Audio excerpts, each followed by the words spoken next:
YouTube, Ghana Kitty here with a frequently asked questions video.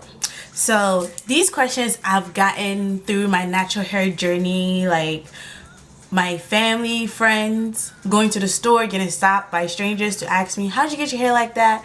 YouTube, Facebook, Twitter, Instagram, about my hair, maintenance styles, regimen and stuff. And I'm bringing to you guys a frequently asked questions video. Okay, so yeah, I'm a little hyper today. So these questions I'm going to run through. I have them on my phone in a notepad, so I have it all over the place, but I'm going to bring them to you. So stay tuned.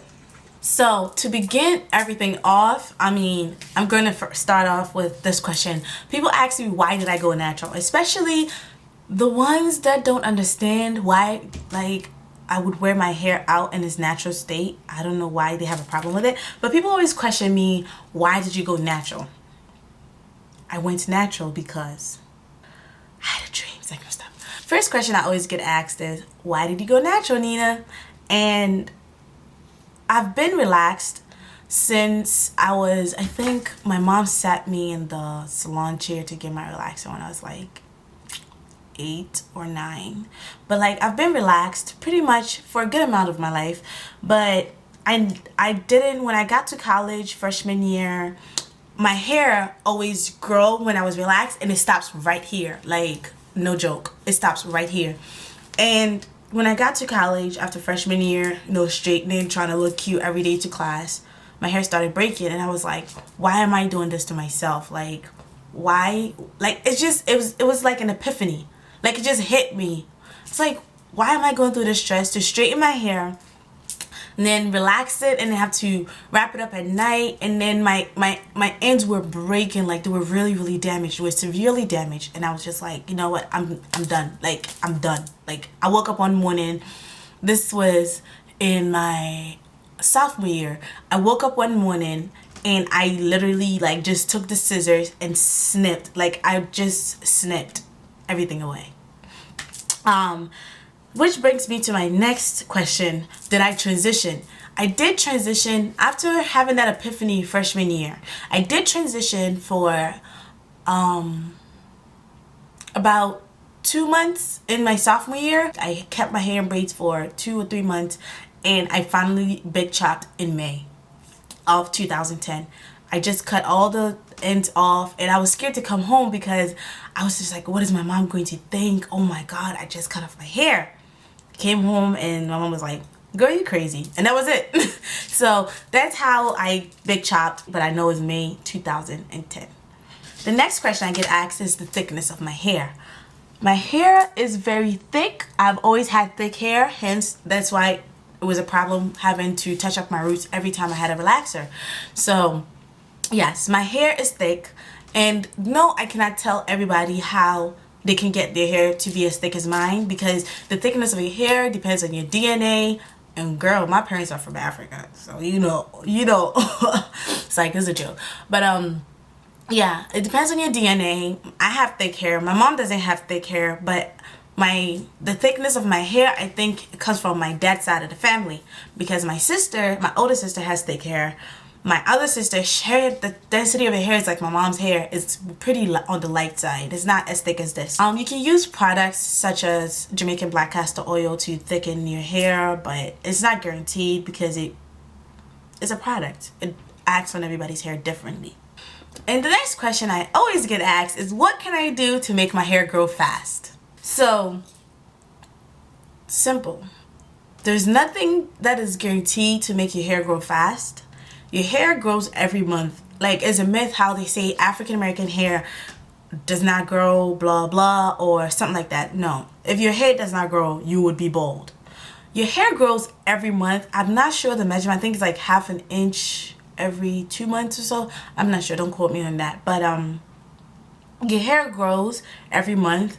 The reason why you cannot see the length of your hair matching to your hair growth is because most people comb their hair when it's dry. If your hair is growing on the roots and the tips are breaking off, even though the hair is growing, you don't see the length, because while your hair grows, the ends are breaking and You see what I'm saying? So I don't know how to explain it, but that's the best way I can explain it. So let's say this is your scalp, right? And the space in between my two hands are your hair, is your hair length. So your hair is always growing. It always grows. So while your hair is growing and your ends are staying the same or you're breaking off, your roots is growing hair, but your hair is breaking at the tips. Do you see the correlation? It's not necessarily always putting products on your scalp to promote hair growth. Sometimes you just have to just pay attention to your ends. Make sure your ends are conditioned, they are moisturized, and they're sealed with a good oil or butter. And that's how you notice that your hair has been growing. And you have to find a regimen and you have to stick to it. You can't be changing your regimen every day because you're not giving your hair time to adapt to your new regimen. So how do you tame your naps so perfectly? Okay, so long story short, I always have a satin or silk scarf close by. Like, I'm the type of person who will fall asleep anywhere. Like, whenever I go to my friend's house, I would just be knocked out sleeping somewhere. So I always have this in my purse or somewhere in my car. I always have a scarf around me, because when you sleep and you sleep on a pillowcase that is cotton or not satin or silk, it leads to split ends, frizz, and stuff like that. So that's my number one.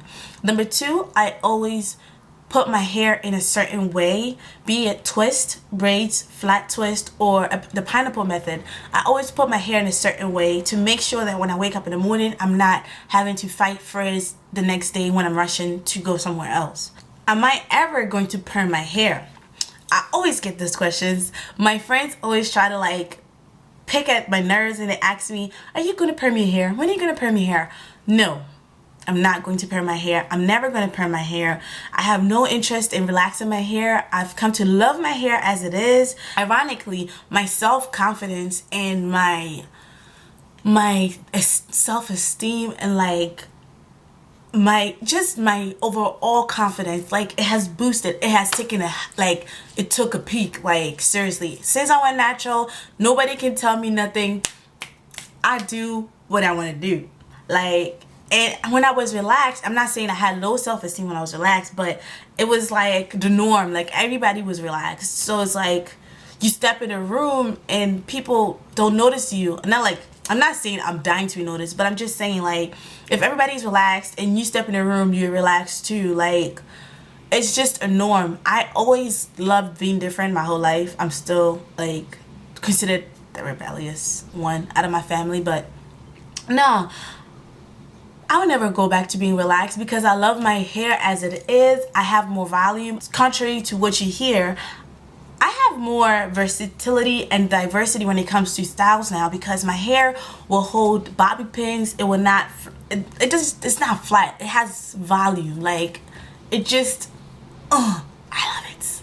So, no, I'm never going to go relaxed. My other friend who asked me, are you going to perm your hair on your wedding day? I looked at her, I was like, really? Really? You asked me that question? I'm not going to perm my hair on my wedding day. Nope. I'm never going to give a thought about it. I mean, whoever my prospective husband is, or whoever God is going to place in my life when I'm ready to settle down and get married, they're going to meet me when I'm natural. And they loved me for who I am, and they loved me for my hair. Why would I want to perm my hair on my wedding day, and then the day after my wedding, I'm like, oh my God, what did I do? I hate this on my head, and then I have to start the whole process all over again. No, I'm not going to perm my hair for my wedding day. No, I'm never going to perm my hair. And no, I'm never going to dye my hair. I always get that question too. Girl, your hair looks so good. It would look good if you like bleached it and, you know, dyed the tips. No, I'm not going to do that because, one, my hair seeks so much attention in the state that it is now, because African American hair, we have coarse hair, it's thick, and it's on the dry side of the spectrum. So bleaching my ends and then adding another color to it is going to be a problem because, one, I'm drying out my hair more. No, I'm not going to dye my hair. I'm not even going to lie. when I see the naturals out there with the dye tips, you know, and the color and stuff, it looks good. I'm not even gonna lie. Like, I just look like, wow, I wish I could do that. But no, I'm not going to dye my hair because I know behavior and the nature of my hair, and I can't afford to deal with damaged ends or dried out hair, split ends, and all that stuff. No, I can't do it. So